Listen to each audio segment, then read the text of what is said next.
Bless all the paths our feet walk to be free. Bless all the paths our feet walk to be free. I can't remember the last time I had been part of a service with such a happening music program. Now, things have shifted in the last couple of years. I mean, it's always been exciting here, but you got a new drummer now. Fantastic. That's what I started on. I came out of the womb playing drums. I was not cool for my mom.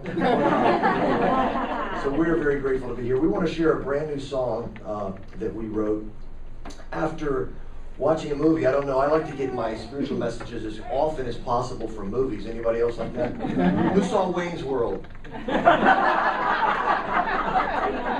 Great messages in that show. There was one about the law of attraction where Wayne looked at the guitar and he went, "Oh yes, it will be mine." And then Garth obviously was a big Eckhart Tolle fan. Live in the now, Wayne. See, a lot of great ones there. So the one that I'm talking about right now, you never afford it. The one I'm talking about now is called The Best Exotic Marigold Hotel. I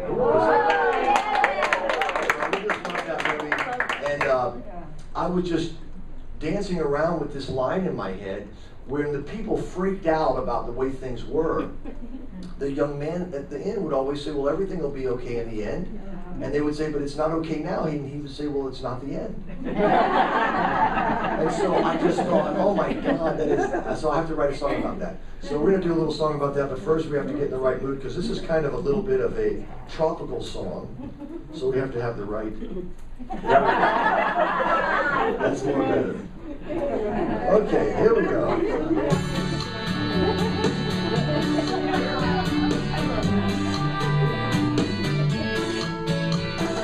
Everything will be okay in the end. If it's not okay, it's not the end. That's your part. Everything will be okay in the end. If it's not okay, it's not the end. Let's do it again. Everything will be okay in the end. If it's not okay, it's not the end. Nothing in this universe will ever last. So if you're feeling low, this too shall pass. Nothing in this universe will ever last. So if you're feeling low, this too shall pass. You know what? Everything will be okay in the end. It's not okay, it's not the end. It's not the end yet. Everything will be okay in the end. If it's not okay, it's not the end. So now we're going to sha-la-la. Sha-la-la-la-la, sha-la-la-la-la-la. Every happy song has to have some sha-la-la-la. Sha-la-la-la-la, sha-la-la-la-la-la. Even when the darkness seems to hide your way, after every night, a brand new day. Even when the darkness seems to hide your way, after every night, a brand new day. Because everything will be okay in the end. If it's not okay, it's not the end. It's not the end yet. Everything will be okay in the end. If it's not okay, it's not the end. You ready to sha-la-la with me? Sha-la-la-la-la, sha-la-la-la-la-la. Oh, they got the sha-la-las down. Sha-la-la-la-la, sha-la-la-la-la-la. Okay, here comes the tricky part. Even when it all just seems to go your way, don't get attached, it's gonna change. Even when it all just seems to go your way, even if you read The Secret 300 times, it's gonna change. That's okay, because everything will be okay in the end. If it's not okay, it's not the end. It's not the end yet. Everything will be okay in the end. If it's not okay, it's not the end. It's not the end. It's not the end. So if there's not enough money in your bank account, don't worry. It's not the end. It's not the government wrong? It's not the end. It's not the end. All will change. It's not the end. Oh yeah, no hands. It's not the end. But this is the end.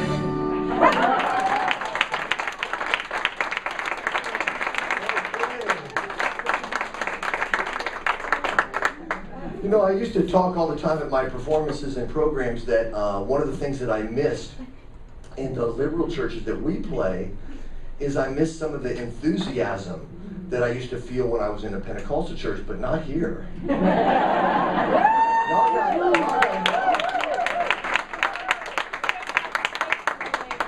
Yeah, cool. Cool. Brothers and sisters of the congregation, we are here today to raise consciousness. For we know there's only two emotions in the world, the emotion of love and its only perceived opposite, fear.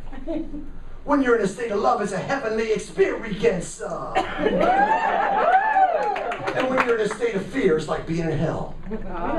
Now we here know that there is no place called hell. But there is a virtual hell, and it's the hell of fear-based thinking. It's a fiery pit. When was the last time you heard the word fiery pit and pop? So we came here from Orlando, Florida. Orlando, Florida for one purpose and one purpose only, and that is to love the hell out of you. And we're going to do our very, very best to do that. And one of the people that loved the hell out of me when I was growing up was a wonderful man that let me know that I was a beautiful, lovable child of God. Now, I didn't always have that in my family, and I didn't always have that from the adults in my life. I kind of got the impression, tell me if this makes sense, that I am a lovable, perfect child of God as long as I was not inconveniencing any of the adults. And when the adults got inconvenienced a little bit, then it was like, bad boy. That's what I heard, bad boy. And so I kind of got confused, and I kind of grew up like most of us going, well, maybe I'm not really lovable just for who I am, but if I prove myself worthy, then I'll be lovable. And that is hell. That is literally 50 years of hell for me. So with glimpses of heaven mixed in, but that core belief system was just in there, hard to get out. But there was a man in my childhood that was pretty consistent with me. I'd like to dedicate this next segment to him.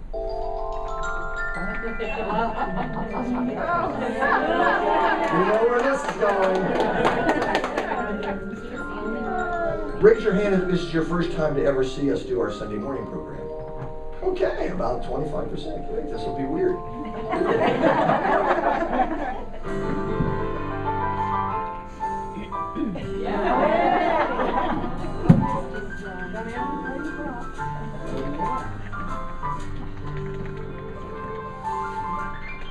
It's a beautiful day in this neighborhood, a beautiful day for a neighbor. Would you be mine? Could you be mine? It's a neighborly day in this beauty wood, a neighborly day for a beauty. Would you be mine?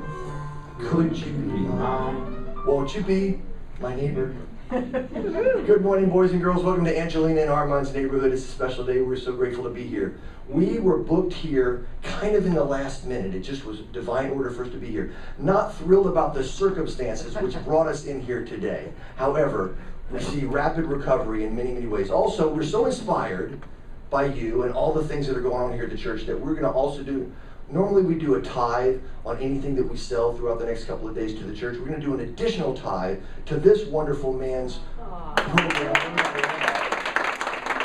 Because we know a really cool thing happens when we give. This has been proven scientifically. There's a part of our brain that does not know the difference between giving and receiving. So when you give or receive, the same part of the brain gives you the same kind of little chemical called oxytocin, which we like to call the happy drug. And so when we give, we get happy drugs, and when we receive, we get happy drugs, with one caveat. If you give with expectations of how that gift is going to be returned to you, you will not get the happy drugs. And if you receive gifts with guilt associated with the receiving of it, you'll also not get the happy drugs. So you have to have the happy drugs only come when you give from an open heart and when you receive guilt-free. Basically, we're giving to ourselves all the time.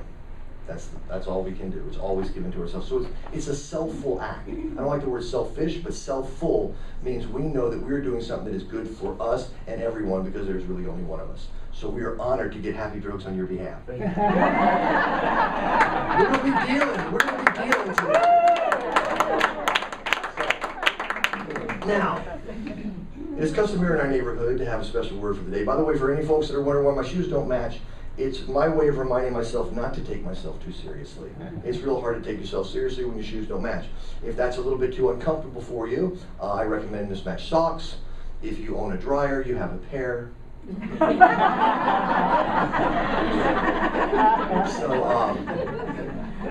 So our word for the day is worthy. Let's say that word. Worthy. It's a special word.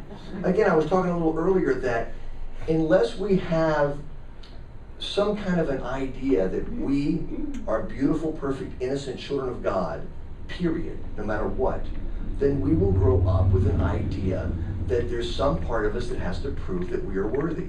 I believe that's kind of like a virus that gets planted in us and creates all the problems in the world. Okay? Now, here, this pod, I would say, is somewhat of a Norton antivirus. Designed to reprogram us with the good stuff, which pushes the other lies out and fills it with the truth. Okay, here's an easy way to know if you're learning about the truth. If you feel empowered and good about yourself, it's the truth. If you feel less than that, I don't care what somebody tells you, it's not the truth. So it's all about feeling good and empowered about yourself. So, worthy. We already are. We don't have to do anything to get it. But yet, if we don't know it, we will spend our whole lives trying to prove that we're worthy when we already have it. It's kind of like trying to prove you're human. Now, I know that sounds weird, but a lot of people have had to try to prove that they're human. They were told because of their sexuality or their race or their height or their weight or whatever that they were somehow inhuman. So we all have a version of that, where we're trying to prove to ourselves to be something that we already are. And I heard you all laugh when I said trying to prove yourself to be human, because it is ridiculous.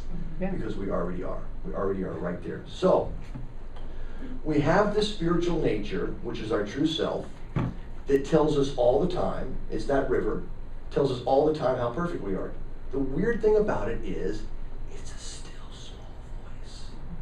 It's designed to be that way because it doesn't want us to fill up with clutter and chatter. And if we fill up with clutter and chatter, we can't hear the voice anymore. The only true voice is like one little tiny quiet TV on your house. And everything else is 500 big screens with surround sound telling us what's weird. And that's what's so beautiful about meditation, because as we get quiet, those TVs kind of go away and we start to hear the small voice, which is the only one that tells us the absolute truth 100% all the time. So it's really nice to connect into that voice, which says, you are lovable just the way you are.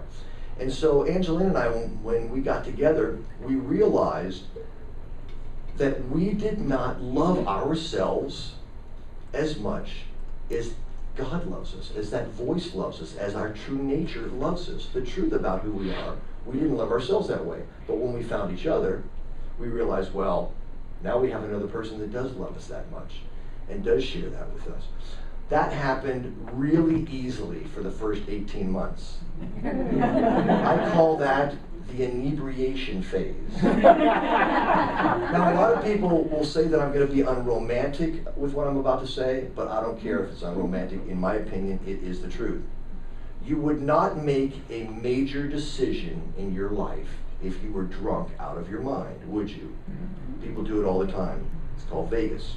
But there's problems.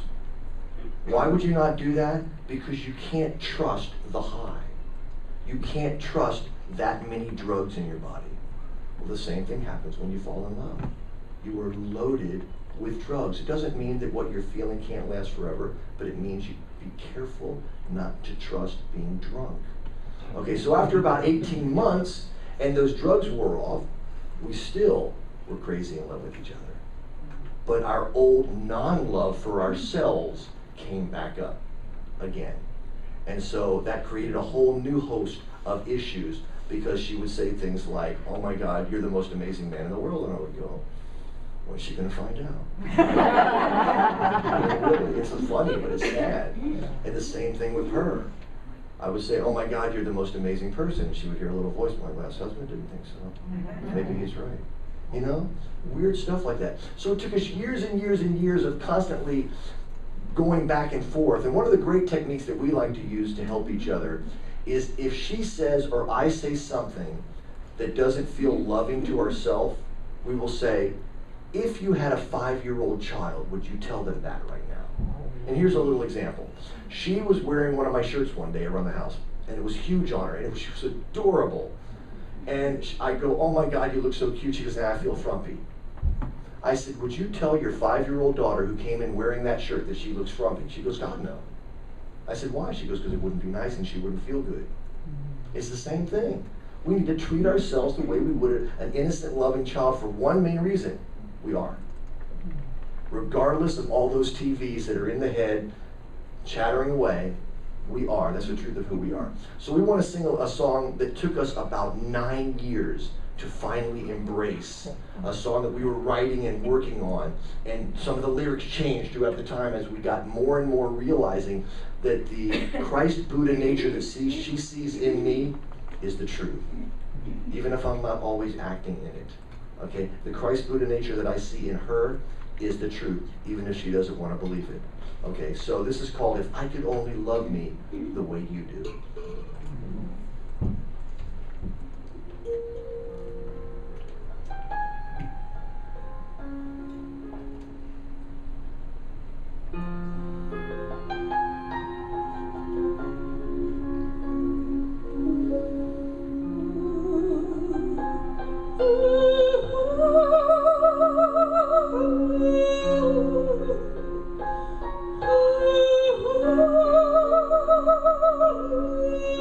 I look up to the sky, the sun beats down on you.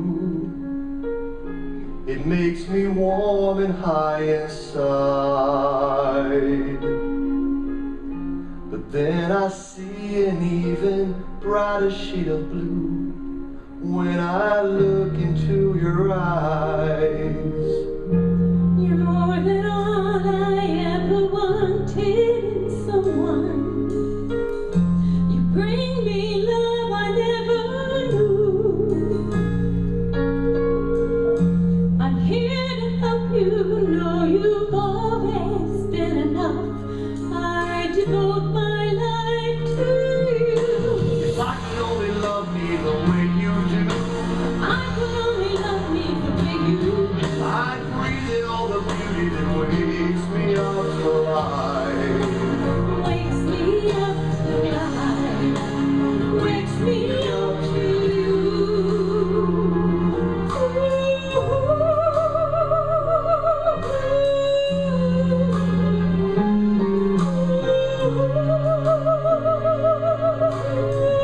You say you love me as you look into my soul. I find it so hard to believe. But what I love is just a mirror of myself. Look at what you've done for me. I'm learning how to love me the way you do. Learning how to love me the way you do. And I'm breathing all the beauty that wakes me up to life. Wakes me up to life. It wakes me up to you. Oh.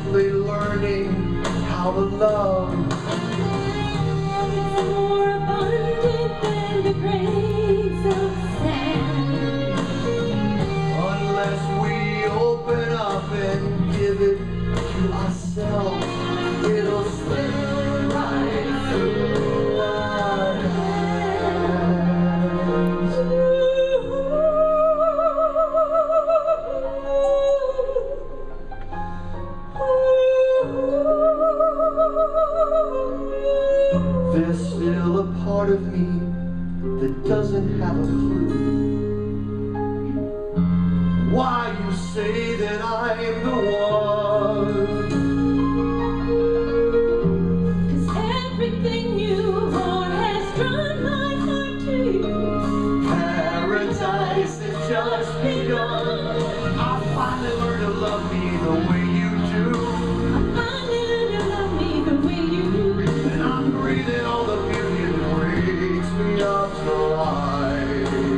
Wakes me up to life. Wakes me up. I finally learned to love me the way you do. I finally learned to love me the way you do. And I'm breathing all the beauty that wakes me up to life. Wakes me up to life. Wakes me up to you. Oh, wakes me up to you. Wakes me up to you.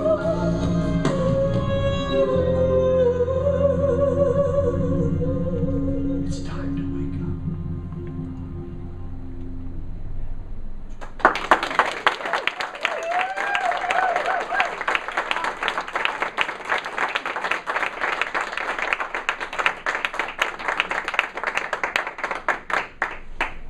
So, do we have any Oprah fans here? Yeah.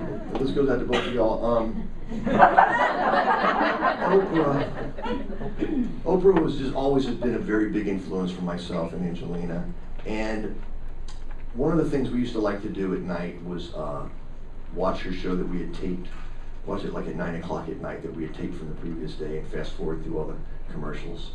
And there was a particular show that hit me super, super hard.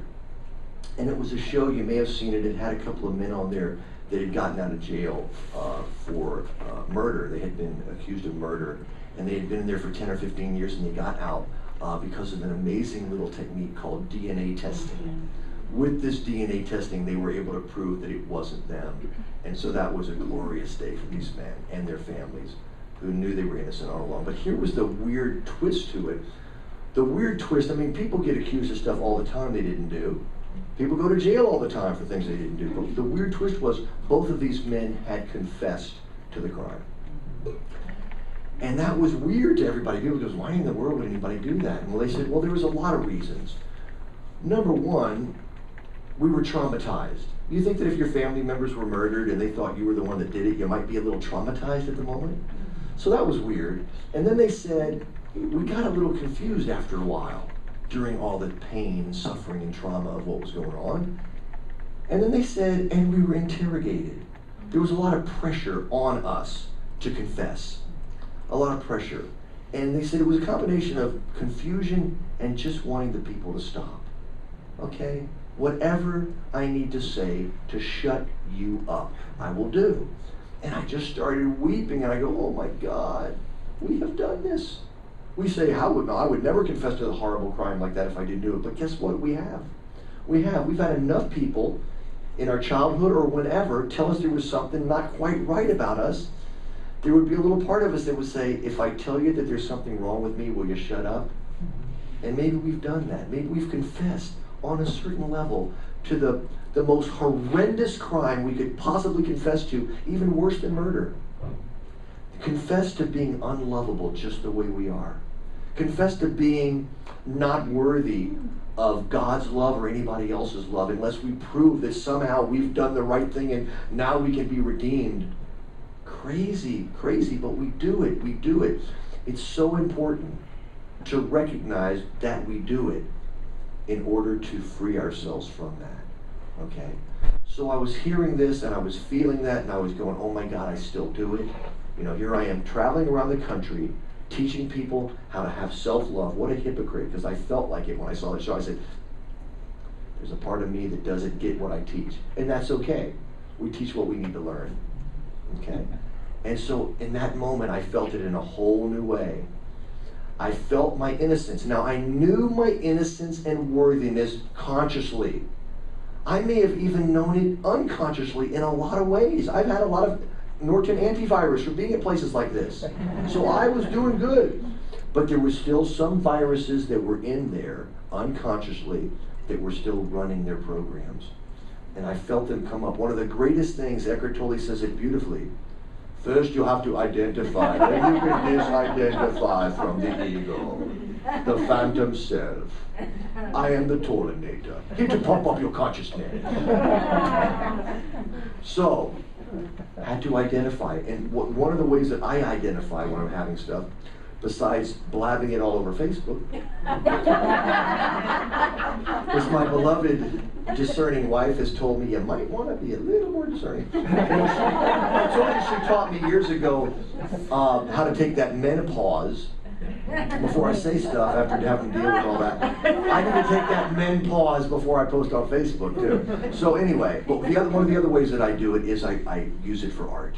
I use it to put into my music. So I want to sing a song for you. This will be our last song before we move into the next part of the service. But this is called Innocent. And I want you to know that the little sweet innocent babies that you look at and feel such adoration and knowing and truth about their perfection is the exact same truth for you. And let me tell you this, I'm going to add this part, no matter what you've done. Who's done some stuff to try to prove otherwise? That's okay. It can't be affected. Who you are cannot be affected by how you show up. Okay? Your experience on this earth plane will be largely affected by how you show up. But who you are can't. You can't mess it up. You can't screw it up. Trust me, I have tried. And when I get quiet, Spirit comes and says the same thing always. Perfect, divine, divinity. Oneness. You, Jesus, Buddha, Krishna, all of them.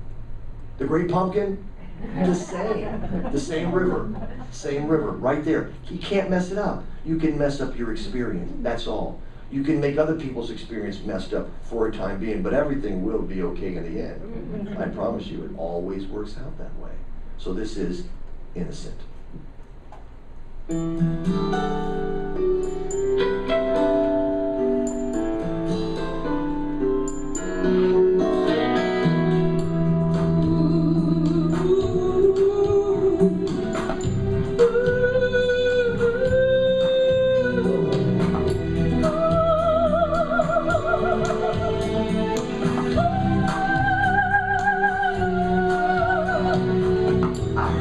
About this young kid who served his prison time for a crime he did not do. He gave a false confession, and when they asked him why, he said, I did not know the truth. He was innocent. I thought about my own life, how I was like that kid when they told me I was bad.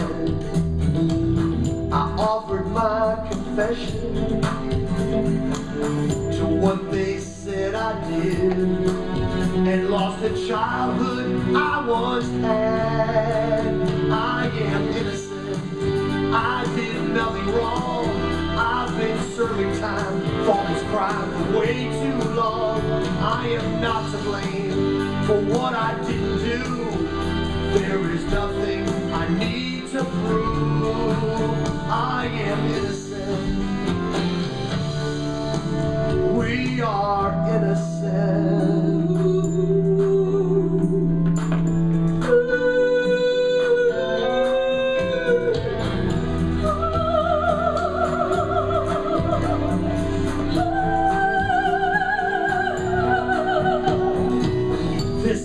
Time for justice. This time we're gonna get it right. We're finally hearing the whole truth. I fired all my jury and got the pardon I deserved. And now I'm freeing other inmates too. You are innocent. You did nothing wrong. Serving time for this crime for far too long. You are not to blame for There is nothing you need to prove. We are innocent. No, we did nothing wrong. We've been serving time for this crime for way too long. We are not to blame for what we didn't do. There is nothing we need to prove. I am innocent. You are so wonderful. You are innocent. Who you are is so important. We are innocent. You deserve to have it all. There is nothing we need to prove. I am innocent. You are worthy. You are innocent. You are perfect in every way. We are innocent. I now pronounce us not guilty.